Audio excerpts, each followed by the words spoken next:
So the I am, it says here, Jesus raised the divine understanding and power, the I am identity.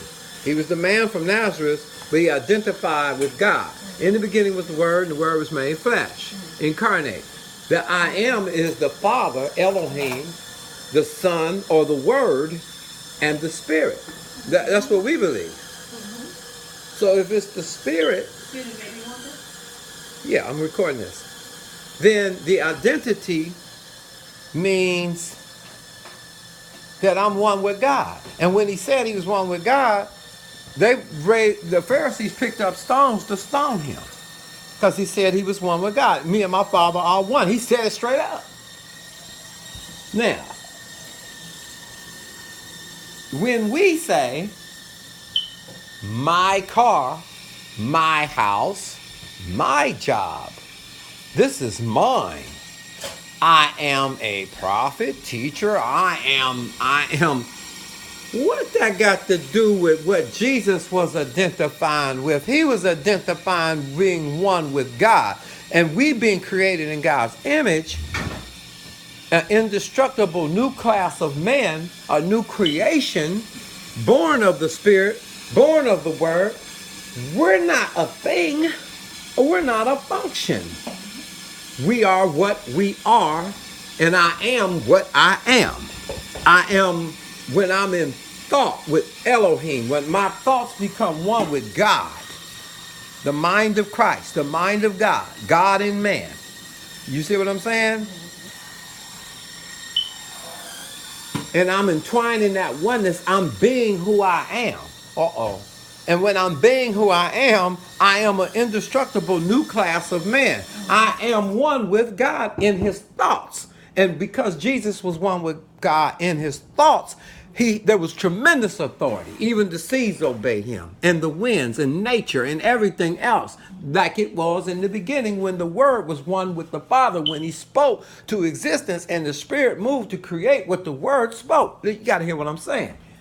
So now, the only thing when I speak, like God spoke in the beginning, God didn't say I'm a car. God didn't say I'm creation. God was the creator. I'm co-creator with God. Therefore, I watch what I say. I do not say I am anything but one with God because I'm in Christ and I'm hidden in him. Check this out.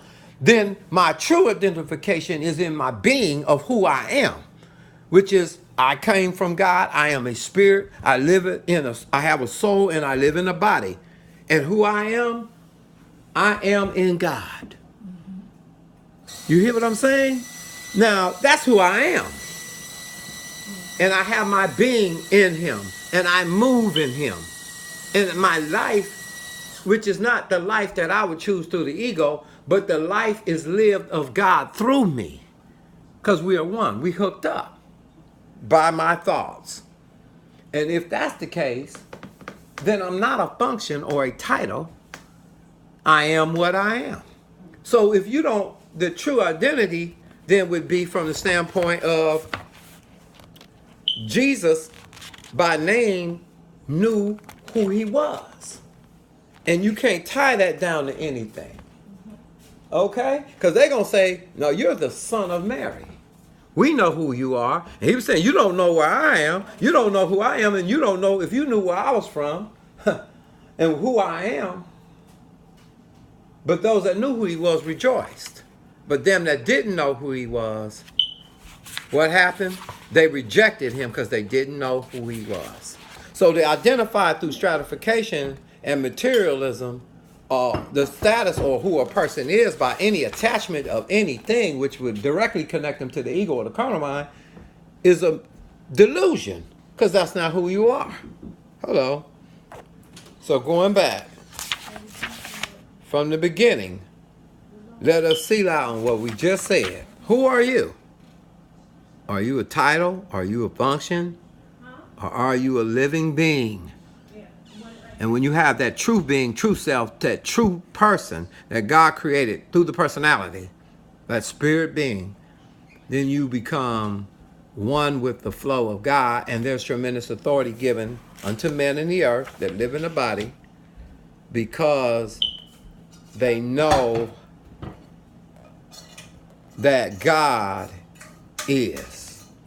And out of this book it says, it is hard for the intellect to realize the spiritual I am that I am. The intellect always argues back and forth in endeavoring to prove that it is the highest authority. Jesus condemned the sins of the intellect, of which self-righteousness is the greatest. That would be the ego, because it always has to be supreme, as worse than moral sins. Why did he say self-righteous? Because it's going to self-exalt. It's got to have enemies. It's got to be, to feel its identity of superiority, there has to be self-righteousness. I'm exalted above you. Same sin of Satan. And it says, people who live wholly in the intellect deny that man can know anything about God because they do not have quickened faith.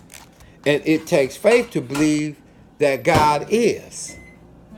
And it also takes faith to the believer to believe that God is in you. And that you need no man to tell you about the Father. You will know him because you will awaken to the fact that you recognize God's activity in you. Let's look at the other I am definition. I am, spiritual identity. There it is again. The real you cannot be identified with objects, titles, or functions. Those may be part of you. As far as a function go, God flowing through you. But any instrument God can flow through. So, spiritual identity, the real or Christ mind. See, there it is. Going back, one with thought with God, the Elohim. Going back to the I am, because you are connected in your mind. That is through the soul. And it's renewed to the intellect so that it can intelligently comprehend that I'm thinking differently. I'm thinking like God thinks. That's called the renewing of the mind.